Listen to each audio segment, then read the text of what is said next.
भारत के मारूफ क्लासिकल गुलकार और मौसीकार उस्ताद राशिद अली खान कैंसर के बाइस इंतकाल कर गए।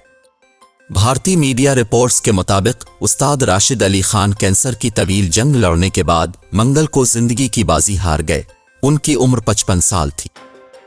रिपोर्ट में बताया गया है कि उस्ताद राशिद अली खान नवंबर से कोलकाता के मकामी अस्पताल में ज़ेर इलाज थे और कुछ दिन कबल उन्हें तबीयत नासाजी के बाइस वेंटिलेटर पर मुंतकिल कर दिया गया। राशिद खान अपनी शानदार क्लासिकल गुलकारी और मौसीकारी के लिए जाने जाते थे। अपने शानदार करियर के दौरान उन्होंने कई म्यूजिकल अवार्ड अपने नाम किए, जबकि 2022 में उन्हें भारतीय हुकूमत की जानिब से मुल्क के तीसरे बड़े अवार्ड पद्मा भूषण से नवाजा गया। इसके अलावा वो नौजवानों को मौसीकी और गुलकारी भी सिखाते थे।